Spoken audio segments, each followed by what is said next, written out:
ನಮಸ್ಕಾರ ಸ್ನೇಹಿತರೆ, ಫೆಬ್ರವರಿ 3, 2026 ಇವತ್ತಿನ ಷೇರು ಮಾರುಕಟ್ಟೆಯಲ್ಲಿ ಭರ್ಜರಿ ಲಾಭ ಸಿಕ್ಕಿದೆ. ಭಾರತ ಮತ್ತು ಅಮೆರಿಕ ನಡುವಿನ ಮಹತ್ವದ ವ್ಯಾಪಾರ ಒಪ್ಪಂದದ ಟ್ರೇಡ್ ಡೀಲ್ ಸುದ್ದಿಯಿಂದಾಗಿ ಇಡೀ ಮಾರುಕಟ್ಟೆ ಹಸಿರು ಬಣ್ಣದಿಂದ ಕಂಗೊಳಿಸುತ್ತಿದೆ. ಇಂದಿನ ಪ್ರಮುಖ ಅಪ್ಡೇಟ್ಸ್ ನೋಡೋಣ.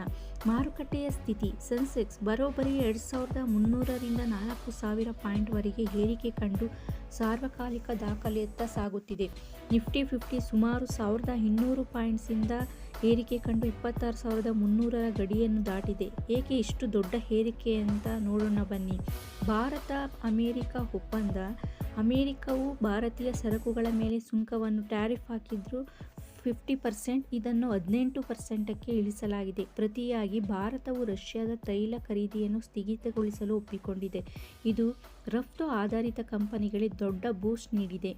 ಬಜೆಟ್ ನಂತರದ ಚೇತರಿಕೆ. ಬಜೆಟ್ ದಿನದಂದು ಕುಸಿದಿದ್ದ ಮಾರುಕಟ್ಟೆ ಈಗ ವ್ಯಾಪಾರ ಒಪ್ಪಂದದ ಸುದ್ದಿಯಿಂದಾಗಿ ಮತ್ತೆ ಪುಟಿದೆದ್ದಿದೆ. ಇಂದಿನ top gainers. Adani Ports and Adani Enterprises 11%ಕ್ಕಿಂತ ಹೆಚ್ಚಿಗೆ ಏರಿಕೆಯಾಗಿದೆ. Bajaj Finance, Reliance Industries, textiles, jewellery ಷೇರುಗಳು ಅಮೆರಿಕ ಒಪ್ಪಂದದಿಂದಾಗಿ ಸಾಕಷ್ಟು ಷೇರುಗಳು ಎತ್ತರಕ್ಕೆ ಹೋಗಿದೆ. ಕಲ್ಯಾಣ್ ಜ್ಯುವೆಲರ್ಸ್, ಟೈಟಾನ್ 5%ರಿಂದ 20%ವರೆಗೆ ಏರಿಕೆ ಕಂಡಿದೆ.